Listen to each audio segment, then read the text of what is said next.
adopte un plan énergétique pour répondre au chantage russe sur le gaz. Les négociations n'ont pas été simples, mais le Conseil européen valide finalement deux principes.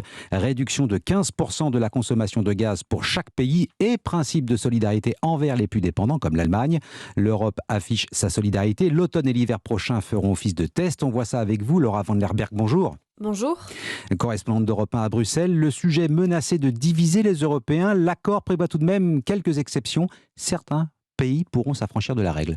Oui, parce que les 27 n'ont pas tous la même consommation de gaz russe. Avec ce nouvel accord, des pays peuvent donc être exemptés de ces réductions obligatoires. Exemple, si le réseau de gaz d'un pays n'est pas interconnecté avec un voisin européen, car même s'il économisait, il ne pourrait pas en faire profiter le reste de l'Union. C'est le cas des États insulaires comme Malte, l'Irlande ou encore Chypre.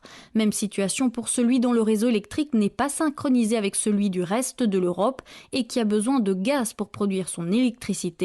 Cela concerne notamment les pays baltes. L'objectif reste d'aider les pays les plus dépendants, c'est ce qu'a souligné le ministre tchèque de l'énergie, dont le pays assure la présidence tournante de l'Union. Vladimir Poutine n'a une fois de plus pas réussi à diviser l'Union européenne. La décision d'aujourd'hui garantit que nous n'aurons pas à faire face à des conséquences dramatiques en hiver, notamment la pénurie d'essence ou la flambée des prix. Les pays devront rendre compte à la Commission de l'avancement de leurs mesures de réduction, mais ils sont libres de les choisir pour atteindre cet objectif. Seule condition, les ménages doivent être les moins impactés possibles.